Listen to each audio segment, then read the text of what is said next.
Hi everyone, this is Kijpo Vlogs, a Filipino reactor based in Saudi Arabia, and welcome back to my channel. Agad gawa tayo ng reaction video sa June compilation. So confirm na nga na si Eman dumating na sa Manila at nagkaharap na sila ng kanilang kalaban. So nagkaroon na din ata ng weigh-in. Eman Bacosa Pacquiao. Ay, yan yung kalaban niya.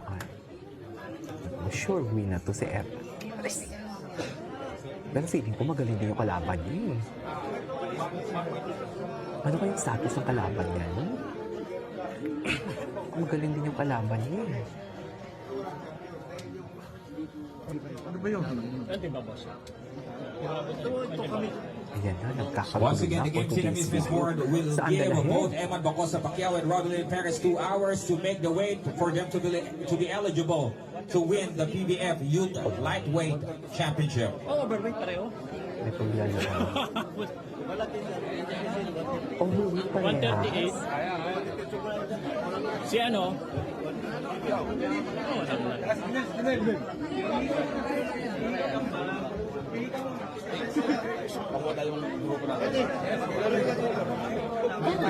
Kaya punta natin yung weigh-in kasi overweight naman pareho. So mag-weight silang dalawa kasi title fight 135. Double check natin mamaya kung ano exact na timbang. Diyos ko. Ni Eman. Parehas pa silang overweight. So walang laban? Hello, lumabas Ano na. pag overweight? Na-overweight pala. Ladies and gentlemen, please get ready 138 si Perez. for the Philippine Boxing Federation Youth Lightweight. Ano na?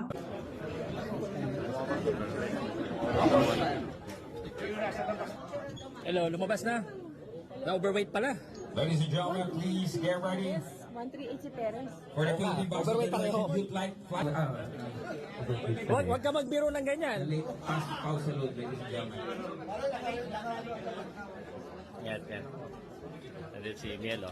So ito yung update guys. 136.7 si Eman. Eman. 135 dapat. And 138 si Ay, ang Rodolin. layo na kay Sila Perez. overweight.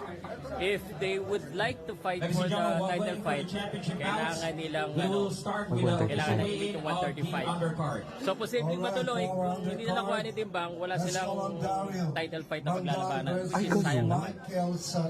Eman Bacosa Sayang Pacquiao. naman. Ano ba yan? Who is Eman Bacosa? Okay, kasama Ay, natin kasi si bago Eman ako. Bacosa Pacquiao May at may bagong laban siya interview. bukas. Championship fight. Payat ni Eman. PBF lightweight. Ang unang tanong ko pare, nakita ko yung interview, yung video ng kalaban mo. Parang gusto yatang agawin si Jillian Ward eh. Ay, ay. Sige. Sige. Subukan mo. Sige po. Ipapaagaw. Bakit ipapaagaw? Anyway, so nandito tayo sa Muntinlupa ngayon sa putata ng laban po niya sa DRT Sports Complex. Alas 3 ang simula. So pumunta po kayo. Ito unang tanong natin. Of course, sa boxer, laging mahirap yung timbang. Kumusta naman yung proseso ng timbangan? Mukhang nagkaroon ng konting issue pero pumasok din. Anong nangyari? Masasabi ko lang po is glory to God. Maayos naman ng lahat. At saka panoorin nyo lang po sa mga highlights ng mga vlogger yung mga weigh-in namin. Tsaka unang-una, itong laban na to is para to sa mama ko. Pating Ay, belt na ito. mabait Kasi talaga hindi naman siya. talaga ako interesado sa mga bagay na yan. Gusto ko lang talaga manalo at i-glorify ang Panginoon. At someday, pag nag-retiro ako sa boxing, maalala ako ng tao as a good son, not just as a boxer, na ipinaglaban ko yung magulang ko at mama ko sa kahit kanino man. Hindi lang as a true champion, Mabait talaga but as siya, no? a protector of the family. Napakabuting anak talaga nito. Alam mo, kanina nakita ko yung mami mo, medyo emotional eh. Emotional lagi mo yung lumalaban eh. Yes, po. So, eto nga, no, dinedicate mo sa mami mo, pero Father's Day din bukas. Yes, po. And you have your father na, yung father mo by blood, and father mo na naghuhulma sa'yo ngayon.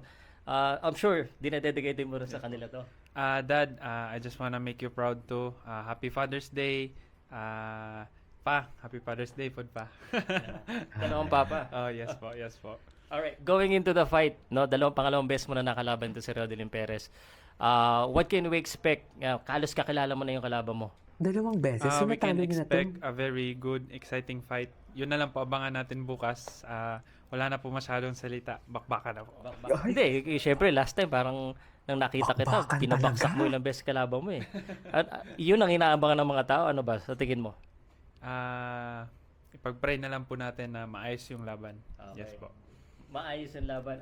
Of course, isa pa sa tanong ng mga tao, no? Last time may nanood na sikat na maganda. Ay, ayan na. May manood kayang sikat na maganda? Ay, tinanong natin. Abangan nyo na lang po. Secret. God, manunood. Okay. On a serious note, of course, Ang gwapo medyo ni Eman, nagiging kamukha seryoso niya na yung mga yung kuya laban niya. mo, mas matindi na. Kamukha niya yung kuya niya First dito. title fight sa mga anak ni Pacquiao na ano na yan, ano?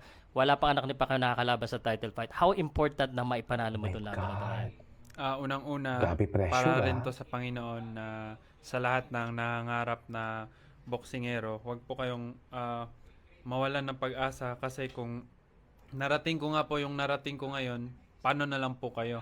Kaya manalig lang po kayo sa Panginoon, tsaka Tama naman. ipaglaban nyo po yung yung pinaglalaban nyo. Yun po. God bless po. Alright. Siguro, invite na lang sa mga tao, sa mga fans na panoodin ka at supportahan ka. At saka baka may gusto kang pasalamatan ng mga, kung sino man yung gusto kang pasalamatan ng sponsors or kung sino tumulong sa'yo. Unang-una, gusto ko muna magpasalamat sa daddy ko dahil sa suporta niya sa akin sa Ay. boxing.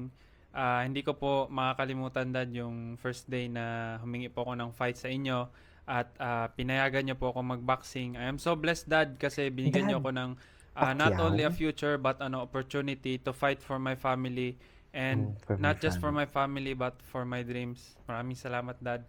At saka gusto pong sa mga taong gusto pong manood, Ayan, Happy invite. Father's Day din po sa inyo. Tsaka dalayan nyo na rin po yung mga friends and family nyo. Tsaka free admission po to, so pwede Ay, po free? kayong manood. God bless po. Wow. Thank you, brother. Thank you. Salamat. God bless po. God bless. Free lang pala? Tatay. Ay, ano na? Versus Ay, ito na, Roderick ito na Perez. yun. Tomorrow for the PBF Let's go! Lightweight Championship. Belt. Let's go! Once again, ladies Pasok and na pareho, gentlemen, pasok na. Tomorrow, this is our main event for the Philippine Boxing Federation Lightweight Championship. Eman Bacosa versus Rodelin Perez. Okay. Face off sila, face off, harapan. Will be live Sige. on TV5, Okay. GMA TV, and Let's go. also on the Facebook page of Silver Boys and Tatay. Diyos Alright. ko sa itsura pala. Alright, go. Let's go. Ang katawan ni Eman, mapangpon. Alam niyo mapangpon. Alright, let's go. Yung parang mabait din yung kalaban niya. Ito sa Rodelin. Hoy. Ano? Agawin mo si Ino? Sino agawin mo? yung mga mag-interview po, pakainin po muna natin yung mga boxers before Ano? Prediction mo sa laban nyo? Hindi masabi kasi malakas din yan. Malakas. Malakas din. Pero may nakita ko kanina, may sinabi ka tungkol kay Jillian eh. Gagawin ko yun. Talaga. Imbitahan mo sila manood ng laban nyo ni Ano Eman. Ay, wag lang may ma-insured. Marami ni Eman. Alam naman natin na it's Si still a Jillian talaga. competition. Yung mga fans. Hindi na talaga. Si Jillian lang talaga gusto ng invite lang. versus Rodelin Perez. Tomorrow for the Diba? Ay, Magandang araw po sa inyo lahat. Eman Bacos! Ay, anyways, ituloy natin to. This is Kiyo Vlogs and see you in my next vlog. Bye.